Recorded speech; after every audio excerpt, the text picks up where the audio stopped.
அதே போல இந்த திருமண நிகழ்ச்சி இந்த நோட்டீஸ் பார்த்தீங்கன்னா நோட்டீஸ்ல முதல் பாபா அம்பேத்கருடைய போட்டோ, அது பிறகு கன்சிராம் ஐயா, அதுக்கு பிறகு நம்மளுடைய தேசிய தலைவர் அக்கா மாயாவதி, அதுக்கப்புறம் மணமக்களுடைய போட்டோ இருக்கு. நம்ம லாரன்ஸ் சொன்ன மாதிரி பாபா அம்பேத்கர் என்ன மாப்பிள்ளைன்னு பேசினார். இப்போ இந்த கல்யாண நோட்டீஸ் வச்சு நான் ஒரு சில வார்த்தையில் நான் பேசி முடிச்சேன். இது போல பாபா அம்பேத்கர் போட்டோ எல்லா இயக்க கட்சிங்க எல்லாமே போடுறாங்க, போடாதவங்க யாரும் கிடையாது. இந்த ஊர்ல இருந்தாவது சரி, அது திமுக இருந்தாலும் சரி, அண்ணா திமுக இருந்தாலும் சரி, சிலை வைக்கணும் போது திமுக தலைவருக்கு சிலை வைக்கிறது இல்லை, அண்ணா திமுக தலைவருக்கு சிலை வைக்கிறது இல்லை, எம்ஜிஆர் சிலை இருந்தது, கலைஞர் சிலையை வைக்கிறது இல்லை. ஒட்டுமொத்தமா எல்லாம் சேர்ந்து பாபா அம்பேத்கர் சிலையை தான் வைக்கிறாங்க. அது போல கடவுளுக்கு மேல பாபா அம்பேத்கர் நினைக்கிறாங்க. சிலை வைக்கும் போது யாராவது சிலையை அவமானப்படுத்தினா, ஒரு செருப்பு மாலை போட்டாலும் சரி, அதை அசிங்கப்படுத்தினா அவமானப்படுத்தலாம். நம்மளுக்கு அவமானமா தெரிஞ்சு அதுக்காக போராட்டம் பண்றோம், ஆர்ப்பாட்டம் பண்றோம், சாலை மறியல் பண்றோம், சண்டை கூட மோதல் கூட ஏற்படுது. அதுபோல பாபா அம்பேத்கருக்கு அவமானம் இருக்கக்கூடாது, யாரும் அவமானப்படுத்தக்கூடாது. எல்லாருக்கும் அந்த உணர்ச்சி இருக்குது. அது திமுக கட்சியா இருக்கட்டும், அண்ணா திமுக கட்சியா இருக்கட்டும், காங்கிரஸா இருக்கட்டும், அது எந்த கம்யூனிஸ்ட் தோழர்களாக இருக்கட்டும், யார் இருந்தாலும் பாபா சாஹிப் ஏதாவது ஒரு அவமானம் ஏற்பட்டா ஒன்னா கூட்டுறோம். அதுபோல இன்னைக்கு பாபா சாஹிப் அம்பேத்கர் படத்தை எல்லா இயக்கம் தேசிய இந்தியா முழுக்க, ராம்விலாஸ் பாஸ்வானா இருக்கட்டும், மகாராஷ்டிரா மக்கள் ராம்தாஸ் அத்வாலே இருக்கட்டும், இந்திய குடியரசு கட்சி இருக்குது, இந்தியாவில் முழுக்க ஒரு 1000 கட்சி இருக்கும் பிரிவினம் பார்த்தீங்கன்னா. அது போல இன்னைக்கு தமிழ்நாட்டில் பாபா அம்பேத்கர் படம் போட்டு இயக்கம் எவ்வளோ இயக்கம் நடத்துறாங்க. ஆனால் இன்னைக்கு பாபா அம்பேத்கர் படத்தை போட்டு இன்னைக்கு பிஜேபி கிட்ட போய் ராம்விலாஸ் பாஸ்வான் 6 பாராளுமன்ற உறுப்பினர் சீட்டு வாங்கினார். அப்போ சீட்டு வாங்கும் போது மட்டும் நம்ம பிஜேபி எந்த கட்சி கூட போய் சீட்டு, காங்கிரஸ் கிட்ட சீட்டு வாங்கினாலும் சரி, சீட்டு பாபா சாஹிப் படம் போட்டு சீட்டு வாங்கினோம்னா இந்த கையேந்தி தான் வாங்க முடியும். ஒருத்தர்கிட்ட கேட்டு வாங்கினா இந்த கையை தான் ஏந்த முடியும்.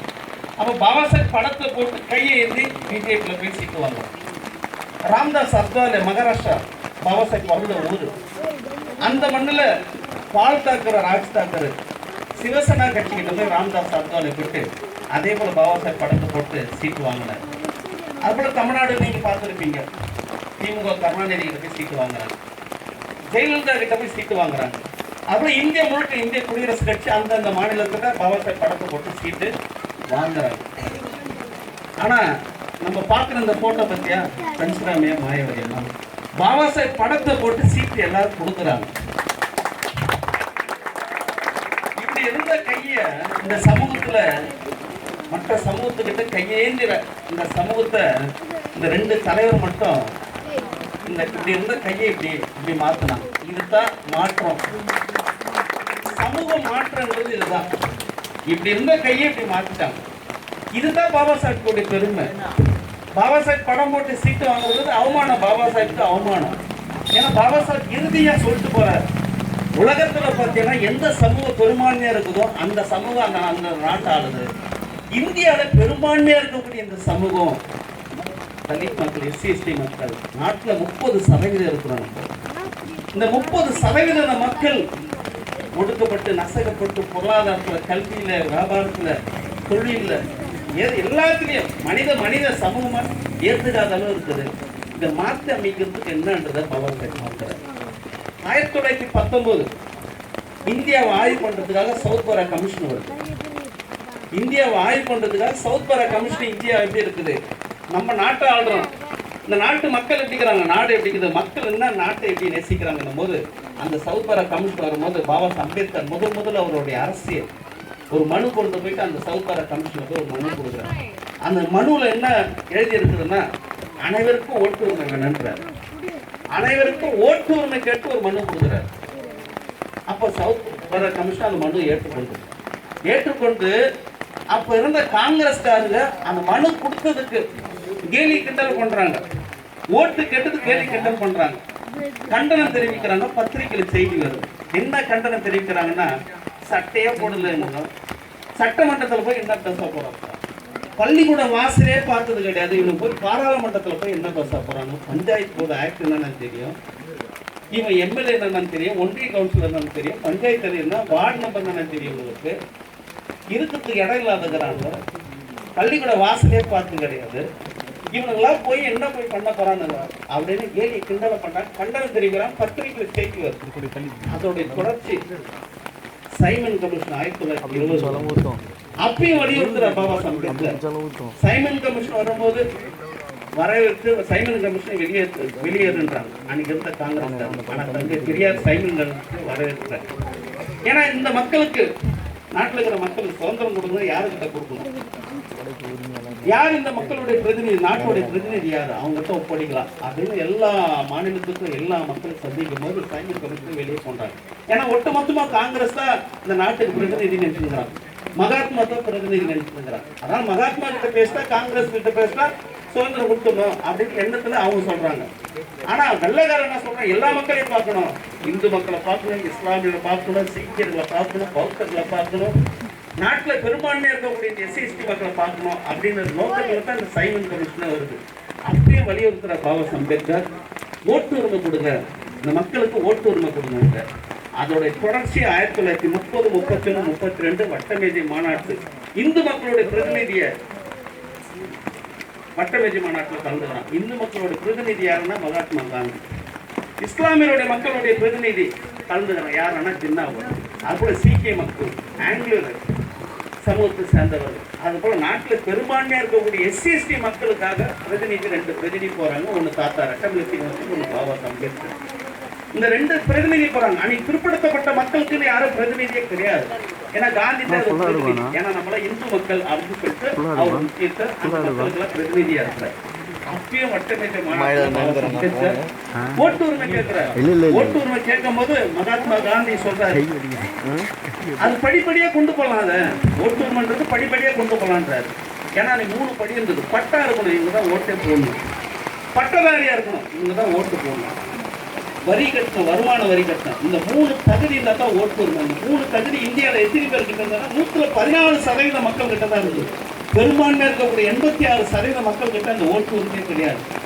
அது போல இன்னைக்கு பெரும்பான்மையாக இருக்கக்கூடிய பிற்படுத்தப்பட்ட மக்கள், வன்னியர் சமூகமாக இருக்கும், அது முதலியார் சமூகமாக இருக்கும், அது தேவமார்களாக இருக்கும், நாடாராக இருக்கும், எந்த சமூகம் இந்த 3 தகுதியிலேயே அவங்களாம் ஒடுக்கப்பட்ட மக்கள் தான். 86% மக்களுக்கு ஓட்டு உரிமை கேட்கிறார். அப்போ காந்தி படிப்படியாக கொண்டு போகலாம் போது பாபா அம்பேத்கர் சொல்றாரு, ஏதோ வரிசையா நின்று வாக்குப்பெட்டியில் ஓட்டு போட்ட அதிகாரிகளை பார்த்துட்டு வர விஷயம் இல்லை. இந்த வாக்குச்சீட்டுன்றது அவன் உயிரை பாதுகாக்க வேண்டிய ஒரு ஆயுதம். அவனுடைய கல்வி, பொருளாதார, கலாச்சார, பண்பாடு, மொழி, இனம் எல்லாத்தையும் பாதுகாக்க வேண்டிய ஒரு ஆயுதம்ன்ற. அப்படியாப்பட்ட 1.5 மணி நேரம் வாக்கு உரிமைக்காக போராடி இந்த 86% மக்களாக இருக்கக்கூடிய பிற்படுத்தப்பட்ட மக்கள், மிகவும் பிற்படுத்தப்பட்ட மக்கள், இஸ்லாமியர்கள், சீக்கியர்கள், பௌத்தர்கள், நாட்டில் இருக்கக்கூடிய பூர்வீக குடியாக்கக்கூடிய எஸ்சி மக்களுக்கு ஓட்டு உரிமை வாங்கிட்டு பாபா அம்பேத்கர். இந்த ஓட்டு கிடைச்ச உடனே இந்த மக்களுடைய பர்சனாலிட்டியே மாறுது. தொட்டாத்திட்டு பாத்தாத்திட்டு சேரி காலனி சொல்ற இந்த மக்களை பார்த்துட்டு உயர்ந்த சமூகம், எந்த சமூகம், எது குளத்துல வம்சத்துல நான் பண்ணையாரு ஜமீன் சொல்ற இந்த சமூகம் எல்லாம் இருந்து தொட்டாத்திட்டு பாத்தாத்திட்டுன்ற மக்களை பார்த்து நீ கையெழுத்து கும்புறாங்கன்னா இது பாபா அம்பேத்கர் வாங்கி கொடுத்த ஓட்டாக. நீங்க 1000 பேர் இருக்கிறாங்க, நீங்க செல்வம் இருக்கிறாரு, முனியாண்டி இருக்கிறாரு, இன்னைக்கு அங்க அவங்க சொன்ன ஒரு 50 ஓட்டு போறாங்கன்னா இடுப்புல துண்டு கட்டின காலம் இருந்தது. ஒரு காலத்துக்கு எங்கேயோ போற சாமியை பார்த்து சாமி அப்படின்னு சொல்லிட்டு போட்டு இடுப்புல துண்டு காட்டுது. சாமி வந்து இடுப்புல துண்டு கட்டின காலம் இருந்தது. இன்னைக்கு துண்டெல்லாம் எடுத்து தோல்ல போடுறாங்கன்னா அது பாபா அம்பேத்கர் ஓட்டு. நீங்க தொட்டா திட்டு பார்த்தா திட்டு 1000 ஓட்டு 1000 தலை கட்டுதுன்னா நீ காலை தொட்டு கும்புறாங்க. எடுக்கிறாங்கன்னா அந்த ஓட்டு ஒன்று இருக்குது, வலிமையான ஓட்டு. நீ பாபா அம்பேத்கர் பயன்படுத்து இறுதியா சொல்ற இந்த ஓட்டு உரிமைன்றது, இந்த சமத்துவன்றது, ஈக்குவாலிட்டின்றது எல்லாம் கொடுத்தாச்சு. இந்த அரசியல்ன்றது எல்லா தனிப்பட்ட எல்லா மனிதர்கிட்ட அரசியல் இருக்குது. ஆனால் உலகத்தில் பார்த்தா எந்த சமூகம் பெரும்பான்மையாக இருக்குதோ அந்த நாட்டை, அந்த இந்தியாவில் பெரும்பான்மையாக இருக்கக்கூடிய இந்த சமூகம் இந்த நாட்டை ஆளணும். பாபா அம்பேத்கர் ஓட்டு வாங்கி கொடுத்தாரு. 52 முதல் தேர்தலில் தோக்குறார். 54 இடைத்தேர்தல் நிற்கிறார், போட்டியிடுறார், தோக்குறார். பத்திரிகை செய்தியாளர் வந்து கேட்கிறார், இந்த மக்களுக்கு ஓட்டெல்லாம் வாங்கி கொடுத்தீங்க, ஆனால் நீயே கொள்கை கண்டுட்டீங்க, உங்களுக்கு ஓட்டு கொள்கை கொடுக்கல. நாட்டில் பெரும்பான்மையாக இருக்கக்கூடிய பிற்படுத்தப்பட்ட மக்கள், மிகவும் பிற்படுத்தப்பட்ட மக்கள் 86% மக்கள் ஓட்டு வாங்கி கொடுத்தீங்க. ஆனால் நீ தோல்வி கண்டீங்களே, என்ன காரணம்னு சொல்றாரு. நான் ஓட்டு வாங்கி கொடுத்தேன்னா நான் எம்பி ஆகிறதுக்காக இல்லை, நான் மந்திரி ஆகிறதுக்காக நான் ஓட்டு வாங்கல. இந்த மக்கள் என் சமூக நாட்டை ஆகிறதுக்காக நான் ஓட்டு வாங்கி கொடுத்தேன். அப்புறம் இறுதியா பாபா அம்பேத்கர் சொல்றாரு, ஏன்னா 2000 வருஷம் இந்த மக்களுடைய ஒடுக்கப்பட்ட மக்களுடையது. லாரன்ஸ் சொன்ன போல வார்த்தை தான், இந்த வார்த்தை ரொம்ப தெளிவா பாபா சாஹேப் சொல்றாரு. 2000 வருஷமா இந்த உணவியலா பாதிக்கப்பட்ட இந்த மக்களுக்கு ஒரு தீர்வு எதிரா அப்படின்னா ஆட்சி அதிகாரம் தான். ஆனால் இறுதியா சொல்லிட்டு போற பாபா அம்பேத்கர், ஆட்சி அதிகாரத்தை கைப்பற்றுங்க, ஆட்சி அதிகாரத்தை கைப்பற்றுங்க, ஆட்சி அதிகாரத்தை கைப்பற்றுங்க. ஆட்சி அதிகாரம் இல்லைன்னா ஈங்க தோன்றி மறைஞ்சு போடுவீங்க. அதனால அதிகாரத்தை கைப்பற்றுங்க, அதிகாரத்தை கைப்பற்றுகின்றார். ரொம்ப பேராசையில சொல்ற, நாட்டில் 30% இருக்குது இந்த மக்கள், 130 பேர் இருக்கிறோம். தேர்தல் அறிவிச்சிட்ட பிறகு வாக்கு பெட்டி முன்னாடி வரிசையை நின்று ஓட்டு போற மக்கள் இருக்கிறாங்க இந்த மக்கள் தான்.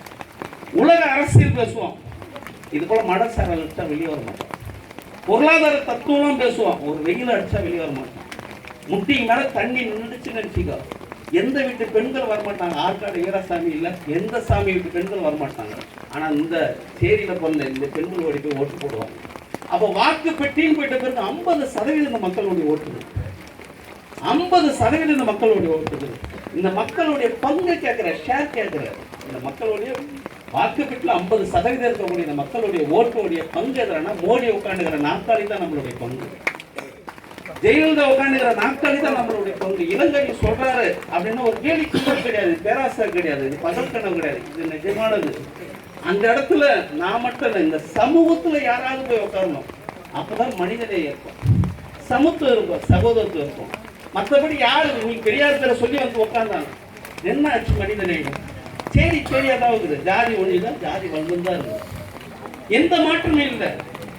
இன்னைக்கும் போய் பாருங்க, கலெக்டர் ஆஃபீஸ் முன்னாடி, தாலுகா ஆஃபீஸ் முன்னாடி, ஆர்டி ஆஃபீஸ் முன்னாடி போயிட்டு குடிக்க தண்ணி இல்லைன்னு சொல்லிட்டு மனு கொடுக்குறாங்க.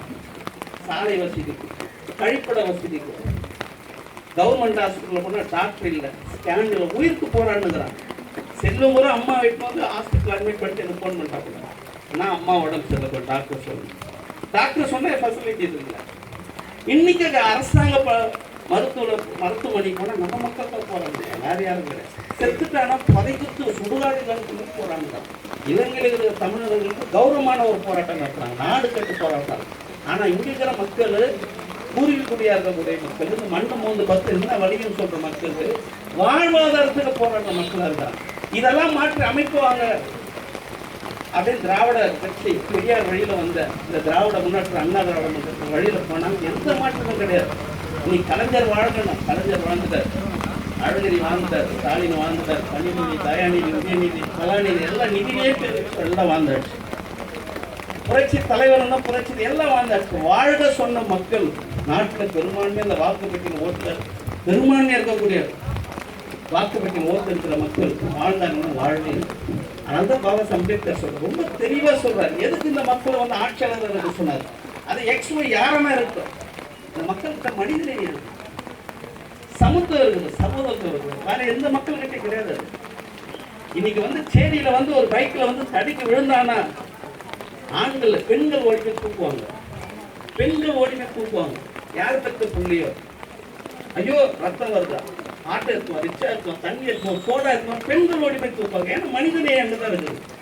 இது இந்த ஜெயலலிதா அம்மையாரோட அகர்காலத்தில் போய் ஒரு பிராமண அகர்காலத்தில் போய் வந்தேன்னா பெண்கள் ஆண்கள் அது, ஏன்னா மனித நேயமே கிடையாது. சமத்துவம் இங்கதான் இருக்குது, சமத்துவம் சகோதரத்துவம் இங்கதான் இருக்குது. இன்னைக்கு கக்கஞ்சி பெரிய தலைவர், கக்கஞ்சி பார்த்தீங்கன்னா இன்னைக்கு காங்கிரஸ்ல நேர்மையானவர், எளிமையான காமராஜரோட 10 மடங்கு 100 மடங்கு பெரிய தலைவர். அப்படியேப்பட்ட கக்கஞ்சி பேரு போயிட்டு ஜிக்கவாச வீட்டுல ஒரு குழந்தைக்கு பேர் வைக்க முடியாது, ஈவிகே சிலன்னு வைத்து குழந்தைக்கு வைக்க முடியாது, பேரன் குழந்தைக்கு இல்ல தங்கபாலு இல்ல பாசதம்பரம் வீட்டுல இல்ல ஜிக்கவாசன் வீட்டுல போய் வைக்க முடியாது. ஆனா சேரியில வந்தா யார் பேர் வேணா, காமராஜர் நாடார் பேர் வைக்கலாம், அண்ணாதுரை முதலியார் பேர் வைக்கலாம், வைகோபாலசாமி நாயுடு பேர் வைக்கலாம், கருணாநிதி இசைகளார் வைக்கலாம், ஜெயலலிதா பிராமணர் பேர் வைக்கலாம், ராமதாஸ் நாயக்கர் பேர் வைக்கலாம், முத்துராமலிங்க தேவர் வைக்கலாம். ஏன்னா இங்க சமத்துவம் இருக்குது, சகோதரத்துவம் இருக்குது. மற்ற இடத்துல போயிட்டு ஒரு பாபா அம்பேத்கர் பேர் வைக்க முடியும், கக்கஞ்சின் பேர் வைக்க முடியும், அயோத்தாச பண்டிதர் வைக்க முடியும். ஏன்னா ஜாதி இருக்குது, இந்த ஜாதியற்ற சமூகம் இருக்கு. அதனால இந்த சமூகத்துல வந்து ஒரு சமத்துவமான சமூகம் இந்த மக்கள் வந்து அந்த நாற்காலியில் உட்கார்ந்தா நாட்டுக்கு பாதுகாப்பு, நாட்டில் இருக்கிற மக்களுக்கு பாதுகாப்பு. இதைதான் பாபா சாஹேப் அம்பேத்கர் வலியுறுத்தி போறார். நாம் இந்த நாட்டை ஆள வேண்டும். சென்னையில் வந்து நண்பர்கள் சொல்றார், நாம் இந்த நாட்டை ஆள வேண்டும். சூற்று முன்று எழுதி வைங்க, தினத்தோறும் பார்க்கும்போது மறக்காத எழுதியிருக்கிறார். ஏன்னா அரசியல் அந்த அளவுக்கு கொண்டு போட்டாரு. இன்னைக்கு ராகுல் காந்திக்கு ஒரு ஓட்டு ஒரு மதிப்புனா செல்வத்துக்கு ஒரு ஓட்டு ஒரு மதிப்பு. ராகுல் காந்தி கிட்ட ஒரு ஓட்டு ஒரு மதிப்பு இருக்குதுன்னா செல்வத்துக்கு ஒரு ஓட்டு ஒரு மதிப்பு. நான் ராகுல் காந்தி நேருடைய பேரன், 2 ஓட்டு கிடையாது. அப்ப ராகுல் காந்தி கிட்ட என்ன அரசியல் இருக்கோ அந்த அரசியல் செல்வத்துக்கிட்டே இருக்கு, செல்வத்துக்கிட்டே அந்த அரசியல் இருக்கு. கருணாநிதிக்கு ஒரு ஓட்டு ஒரு மதிப்புனா எனக்கு ஒரு ஓட்டு ஒரு மதிப்பு. இன்னைக்கு பிரியா காந்திக்கு ஒரு ஓட்டு ஒரு மதிப்புனா நம்மளுடைய கவுனாய்க்கு ஒரு ஓட்டு ஒரு மதிப்பு. இன்னைக்கு சோனியா காந்தி இல்ல ஜெயலலிதா ஒரு ஓட்டு ஒரு மதிப்புனா உங்க வீட்டுல இருக்கிற தாய்க்கு ஒரு ஓட்டு ஒரு மதிப்பு. சோனியா காந்தி கிட்ட என்ன அரசியல் இருக்கு அது என் தாய்கிட்டே இருக்கு. ஜெயலலிதா கிட்ட என்ன அரசியல் இருக்கு அது என் சகோதரி கிட்ட இருக்கு. அரசியல் மட்டும் பாபா சப்ஜெக்ட் அந்த ஈக்குவாலிட்டி சமத்துவத்தை கொண்டு போனார். ஆனா அரசியல் மட்டும் நம்ம மனநிலை எப்படி ஆயிடுச்சுன்னா நேரு குடும்பம் தான் பிரதமர் ஆக முடியும், கருணாநிதி குடும்பம் தான் ஆக முடியும், ஜெயலலிதா அம்மையார் தான் ஆக முடியும், இவங்க தான் மாவட்ட செயலர் ஆக முடியும், இவங்க தான் மந்திரி ஆக முடியும் அப்படின்னு மனநிலையை உருவாக்கிட்டாங்க.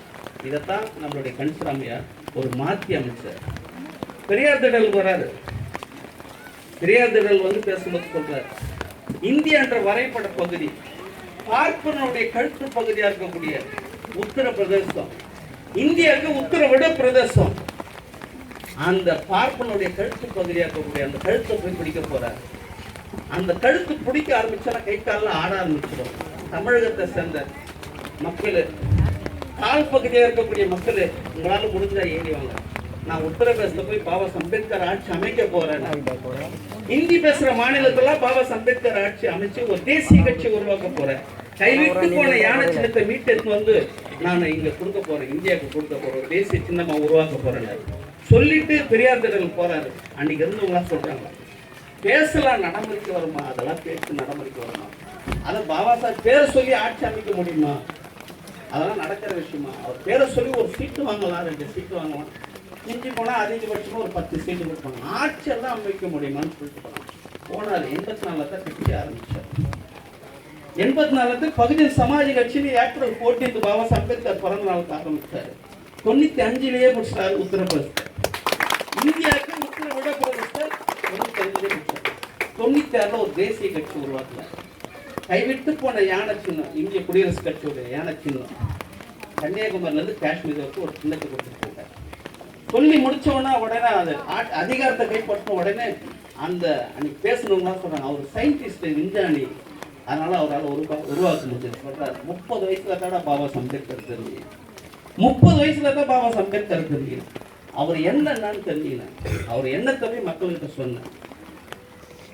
SC/ST மக்கள் மட்டும் இல்ல, பேக்வர்ட் கிளாஸ் மக்கள் ஏற்றுக்கினாங்க, பிற்படுத்தப்பட்ட மக்கள் ஏற்றுக்கினாங்க, சிறுபான்மை மக்கள் ஏற்றுக்கினாங்க, ஹரேராம் ஜெயராம் சொல்ற பாப்பா கூட ஜெய்பீம் சொல்லி ஏற்றுக்கினாங்க.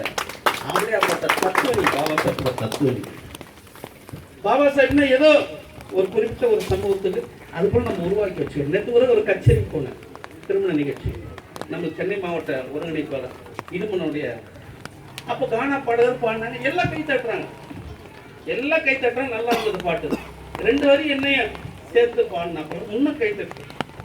பாடியெல்லாம் முடிச்சுன்னா அந்த 2 பேரும் கூப்பிட்டார், நல்லா பாடினீங்கப்பா, என் கூட உட்காந்து சாப்பிடணும் நீங்க அப்படின்னு. சரி, நான் அவங்க சந்தோஷம் ஆயிடுச்சு, என் கூட உட்காந்து சாப்பிடணும்னு சந்தோஷம் ஆயிடுச்சு. எங்கே போது ஒரு 10 நிமிஷம் நம்ம பேசணும், சரி உட்கார வச்சு சாப்பிட போச்சணும். எப்போ இது திமுக திருமண மண்டபத்துக்கு போய் கல்யாண மண்டபத்துக்கு போயிட்டு திமுக கல்யாண வீடா இருக்கு, அங்க போய் பாடும்போது கருணாநிதி பேரை சொல்லி பாடினேன்னா, கருணாநிதி இப்படியாப்பட்டவர், கருணாநிதி அப்பாற்பட்டவர், கருணாநிதி தான் இந்த மக்களுக்கு கருணாநிதி பாடினேன்னா அந்த திமுக என்ன சொல்லுவாங்க, யார் பேரை சொல்லி பாடுறோம், தலைவர் பேரை சொல்லி பாடுற, நாகரிகம் இல்லாத, பண்பு இல்லாத, மரியாதை இல்லாத பேசுற கலைஞர் பேசு, கலைஞர் சொல்லி பாடுறது. இதே அண்ணா திமுக கல்யாணத்தில் போய் ஜெயலலிதா பாடினா போதும், கெஞ்சா வச்சு கேச போட்டுருவாங்க. அம்மான்னு சொல்லி பாடுறாங்க, யாரும் பேரை சொல்ற அப்படின்னு மரியாதை இல்லாத பேரை சொல்றாங்க. அதுபோல இன்னைக்கு ஒரு திருமண மண்டபத்துல நம்ம வந்து பாபா சாஹேப் பேரை வந்து அவர் பேரை சொல்லி பாடுறாங்க. வீட்டில் அப்பா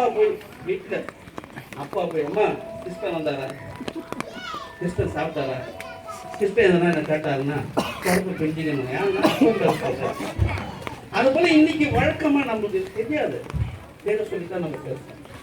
அது ஒரு மரியாதை குறைவான வார்த்தை முறை தெரியாது, இன்னும் பழகி இருக்கிறோம். அதான் இந்தியா முழுக்க அம்பேத்கரிசம் அப்படி எப்படி பரவுச்சுன்னா, எந்த மகாராஷ்டிராவில் உருவாச்சு அம்பேத்கரிசம், அதே மகாராஷ்டிராவில் பூனேல RSS உருவாக்குன அம்பேத்கரிசம் தான் இன்னைக்கு நாடு முழுக்க இருக்குது. நாடு முழுக்க இருக்குது. அதனால தான் இன்னைக்கு போய் பாபா சாஹேப் அம்பேத்கர் சிலை வச்சுட்டு ஒரு மாலை போட்டால் ஒரு வன்னியர் சகோதரர் வந்து செருப்பு மாலை போடுறோம், செருப்பு மாலை போடுறோம். ஏன்னா அது RSS உருவாக்குன அம்பேத்கரிசம். நம்ம போய் ஒரு அம்பேத்கரிசம்ன்றது ஒரு சிலை வச்சுட்டு வந்தோம்னா வன்னிய சகோதரன் வந்து நீ சிமெண்ட் செலை வச்சியா, நான் வெங்கல செலை வைக்க போறேன்.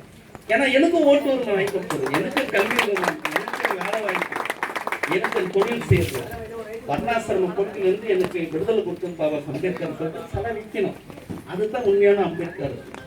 அது போல அம்பேத்கரிசமே இன்னைக்கு இல்லை நம்ம பெரியார் பிறந்த மண்ணில். அது போல அம்பேத்கரிசமே இல்லை உத்தரப்பிரதேசத்தில். பிற்படுத்தப்பட்ட மக்கள் சாதாரணமாக இருக்க ஹோட்டல்ல பிற்படுத்தப்பட்ட மக்கள் வீட்டில் சாதாரணமாக பாபா சாஹேப் அம்பேத்கர் படம் இருக்கும். இன்னைக்கு பிராமண வீட்லேயும் படம் இருக்குது. இன்னைக்கு உத்தரப்பிரதேசம் பிராமணர்களும் இன்னைக்கு வந்து அன்னைக்கு பார்க்கும்போது, ஏன்னா ஒரு நம்பல நான் யூபியில் வந்து சொல்றேன், யூபியில் சொல்றேன், யூபியில இருந்து அங்கிருந்து கான்ட்ராக்ட் மாநாடு போகும்போது 700 பேர் கொண்டு போனேன். அப்போ தேசிய தலைவர் பேசுறாங்க, 27 லட்சம் மக்கள் இருக்கிற இடம், அந்த இடத்துல பேசும்போது சொல்றாரு, பேசி முடிச்சோன்னா நம்மளுக்கு எல்லாம் சகோதரில் வந்தப்பா நம்ம தேசிய தலைவர் நம்ம அக்காவுக்கு என்ன வெறினா சமுதாய வெறி, ஜாதி வெறி என்னன்னா பாபா அம்பேத்கர் பேர் வந்து 32 இடத்துல சொன்னாங்க. 32 இடத்துல பாபா அம்பேத்கர் பேர் சொன்னாங்க. எவ்வளவு வெறினா என்னப்பா வெறி சொன்னாங்களா? வெறி கிடையாது. இன்னைக்கு வந்து ஒரு